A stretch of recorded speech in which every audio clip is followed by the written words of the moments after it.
Okay, Ella, now we're going to take a look at your butterfly from the above side view. And when we're looking at your fly, Ella, I like the head position. I like that you're looking straight at the bottom of the pool. I like that the arm is straight out to the side, thumbs down. That's what we want on both sides. So all that looks good. Very low to the water level when you're swinging the hands over the top of the surface of the water on the recovery. So that all looks really nice. Coming around on your stroke.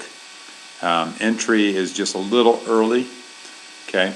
I would like to see your entry more straight in front of the shoulder, so maybe an inch or two further in front of the shoulder before you enter.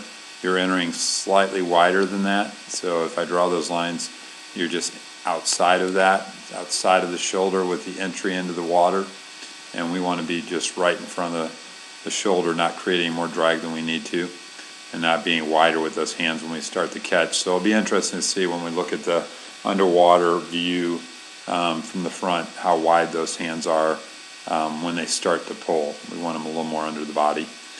Really high on your breath here.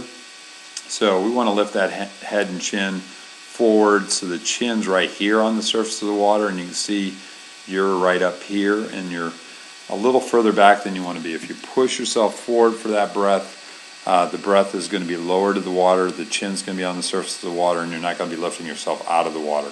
So a little bit of wasted energy and wasted motion to lift your head that high out of the water, and maybe a little bit of a contributor in terms of what you're feeling with your shoulder when you swim fly.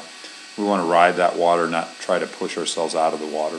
And then you just see hands finish and come out of the water a little further, a little wider, and a little bit earlier than you'd like.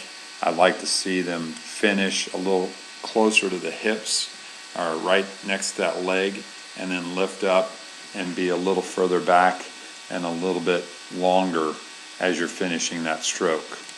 And then your timing's good, your head's down ahead of the arms, slight bend on the left elbow as you're coming around, and again you can just see the hand, the thumb is entering the water a little bit early, so we want to get a little further in front of the shoulders before we enter the water, and then you can just see the hands bounce out a little wider at the pull. So we'll take a look at that on the underwater video, but you can see those hands just kind of get bounced back out so that they're wide when they start the catch, and we want to be in front of the body, in front of the shoulders when we start the catch.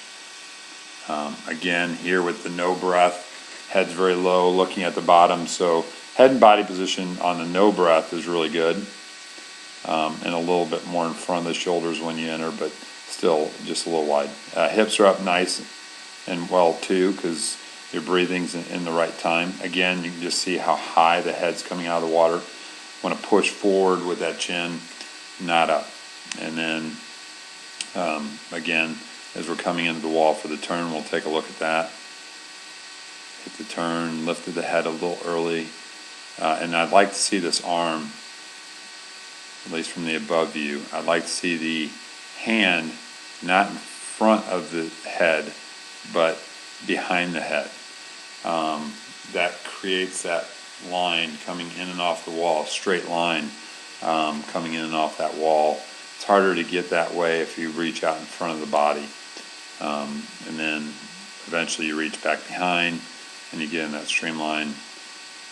We'll see the depth of the kick and stuff when we see that. I think you can get a little more out of the body and a little quicker with those kicks on the kick out. I know you have a good kick out. That's the only thing I've kind of noticed, that it's kind of all at a slower speed coming out. And as you're going towards breakout, I'd like to see those kicks accelerate a little bit more. Again, nice job on your fly when you're not taking the breath. Stroke looks really good. And then just, again, really high. You're getting the shoulders really high. Shoulders should be right on the surface of the water, just above.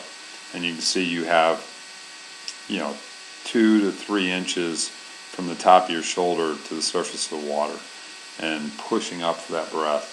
And we want to remain a lot lower, just barely above what you're doing when you're not taking the breath, in that same line that you're taking with your butterfly when you're not taking the breath.